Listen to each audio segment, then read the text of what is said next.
Hi there, this is Jacqueline with Nickel and Dime Decor. And I don't have a sewing video for you today, but I was just thinking, I'm through with that bazaar that I did at the Civic Center, and I've been resting for a whole week. And I got in here and cleaned top to bottom my sewing room, because in sewing for 4 months solid every day, it was a total disaster. I had stuff piled everywhere. So I don't have that fancy of a sewing room. It's the basic necessities, but I thought maybe I would show you my sewing room today and give you some ideas of maybe some things to make. Some ideas for crafting and creating your room to fit you. It's your sewing room. And I have a sign which I'll show you, and it says, "Sewing is my therapy." And that's so true. It is every bit my therapy and keeps me sane. What sanity I have left. So I will position my camera so I can walk around. I don't want to carry the camera with me. So it's going to be in bits and pieces, but so much of my sewing room is my mother. I have things of hers that I treasure, and it's just in honor of her, and meant something for me to look at and think of my mom. And because my mother could quilt, she could sew, she could upholster, she could do anything. She was the most talented lady, probably the most unappreciated lady also, as a lot of quilters and seamstresses are. Oh, and she did alterations too. So I didn't learn to appreciate what she did until after she was gone. So her things mean the world to me. So, okay. Let me get up from here, and then we will start the procedure. A lot of my cabinets that I have for my fabric and all of my supplies are from estate sales. If you follow me, you know that's where I get 90% of everything I have. And this beautiful cabinet, let me see if I can get this adjusted. Well, first I wanted to show you my little garland up there over my door. That is just little 1.5-inch strips tied onto a jute rope, and it just gives it a little special something, doesn't it? And that's all I did, was I just tied them. No sewing, no nothing. Okay, there's my little sewing is my therapy sign, and that was given to me by my sewing group that I belong to. And it was a door prize, I think. But it fits me to a T. Now, this cabinet, it is a heavy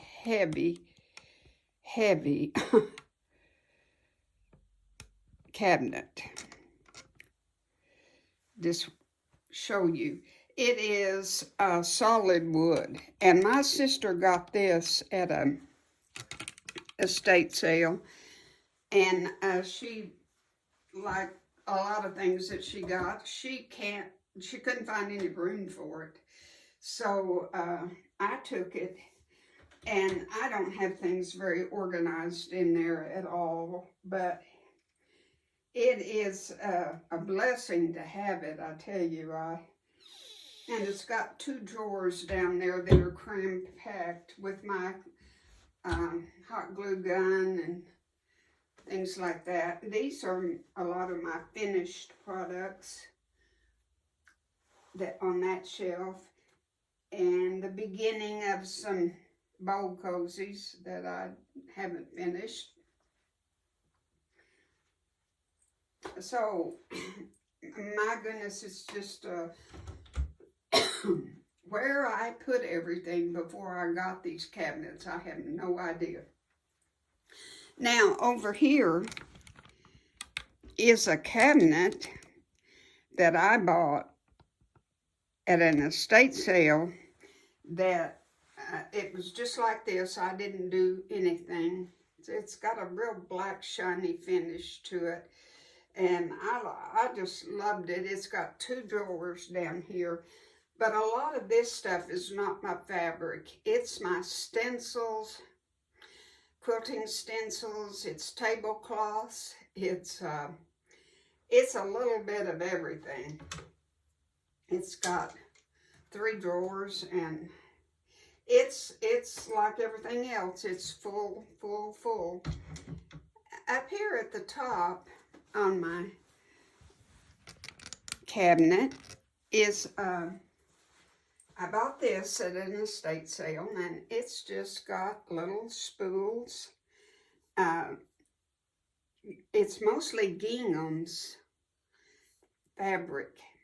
And what she did, if you can see, is she wrapped, whoever precious lady made it, she wrapped the piece of fabric, and then she tied a little kind of a bow across the middle of it. And it's just special to me. I just love it. I know things like that, but I know it'll mean something to y'all, because you have a heart like mine, and you like things like that. Now, this came from a estate sale also. It's something you could do, just like you could do your jar. That's just a mason jar. And this, I really liked it. It's bottle caps, and they're attached, each one, just sewn together, knotted. But if she just took a bottle cap and put it on the top, and then drew it up and sewed it together there. It's just cute, and I really like it. And my picture, of course, is my granddaughter and her husband and her firstborn child. Okay, now, let's see if I can turn this around. Okay, sorry about that interruption. I'm just going to have to hold the camera. This is something that you can do. My mother made this, and when I lived over in Hereford, Texas, I had salt box houses in some form, in paintings, and they were all over my house. And I think I saw a picture of this in one of the magazines. And I showed it to my mother, and I said, "Mother, can you make me this salt box house?" And of course she could.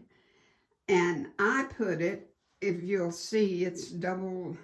I put it in kind of like a shadow box. Had it framed.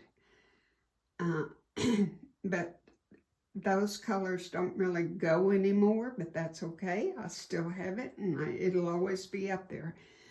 This, I guess, is part of a wedding ring, maybe. Wall hanging that Mother made. I really don't know the name of it, but she made it with her own 2 little hands, and it'll always hang there. And look at her little flowers are yo-yos, and I think it's just so precious. This chair was my mom's, and that pillow we bought for her for a birthday, I think. Now, my milk can. I bought that at an estate sale, and look how handy it is for all of my tissue, not tissue, my heat and bond and everything that I use for appliques. I use it for my debit card sleeves. Freezer paper is there. It's just a wonderful holder for it. It has a picture of a cow and everything on the backside, but I just had to utilize it and put it to use. And that's my sewing machine case, of course.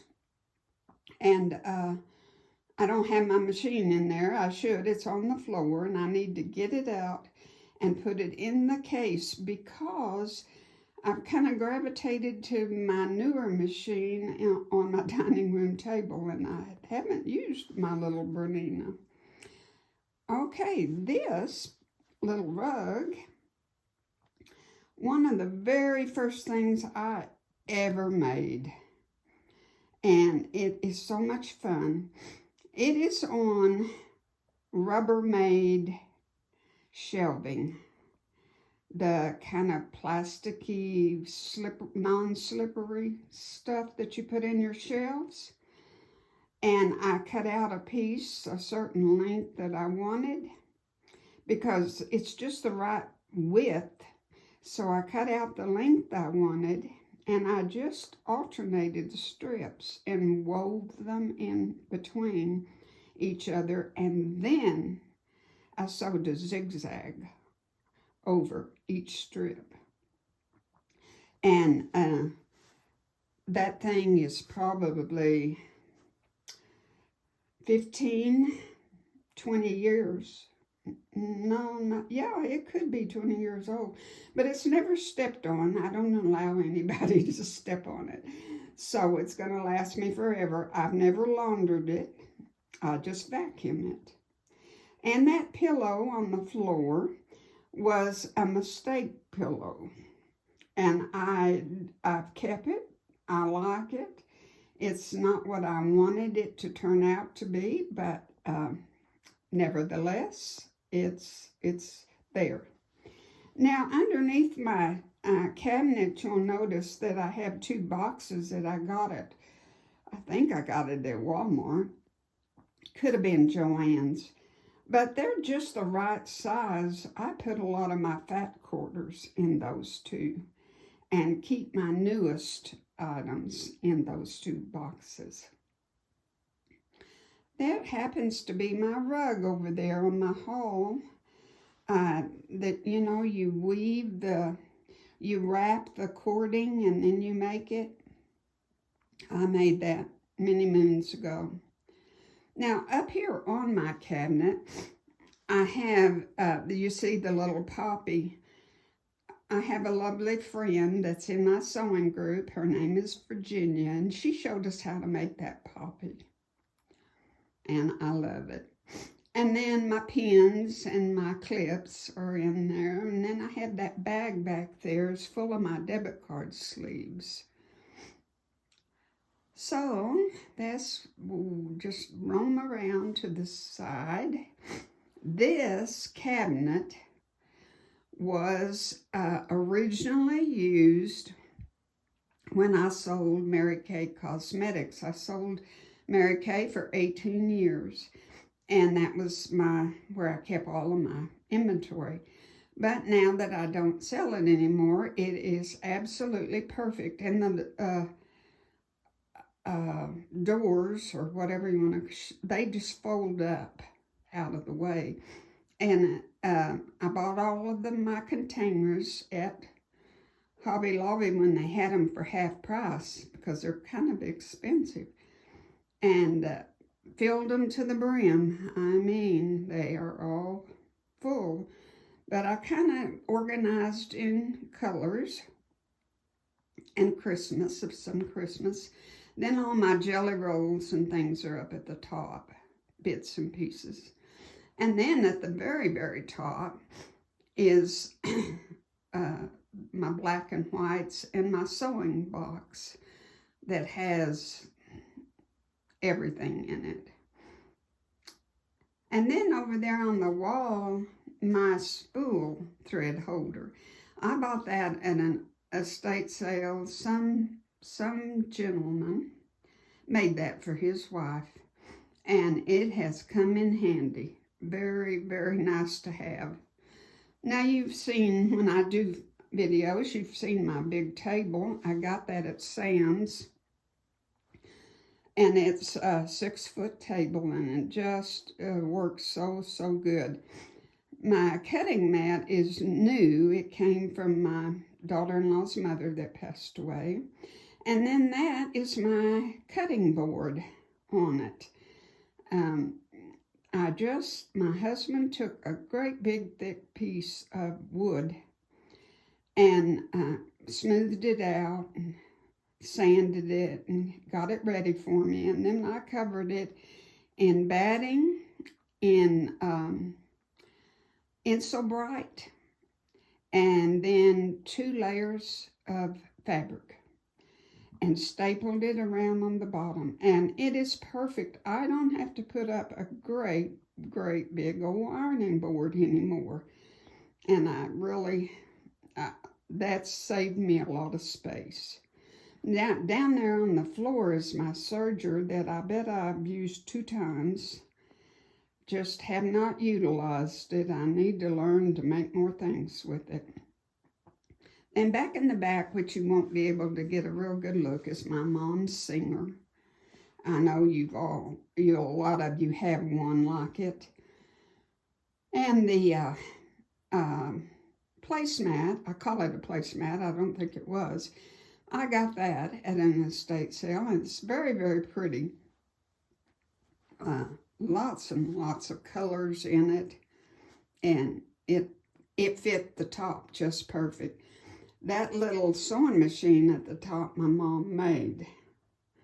She used to get, maybe you remember those craft kits that you got once a month, and you never knew what was going to be in it. Oh, she loved those. Then that clock she made me, and it doesn't work because one of the hands is broke or bent. So I've got to get a new clock mechanism so I can enjoy that, because it's a precious little clock. And the little music box works. You just wind it up. And that's my, I was going to put them in houseplants, pokers, but I don't have houseplants anymore, so it's just a decoration. And I just took fabric, cut out a real heavy styrofoam type form, and put the fabric on it and decoupaged and put buttons and used popsicle sticks and those sharp plastic long sticks. I hot glued the popsicle stick onto the little poker strips. And that's sea salt I put in the jar so I could poke them in there. Then up here at the top, you might want to make this. It is a wrought iron, and it was already made. I got it in an estate sale, and it's just, it looks like it's about 1/2-inch strips. And they're wound all over it, and a layer of decoupage put on it. And that's something. It fits perfect on that wall.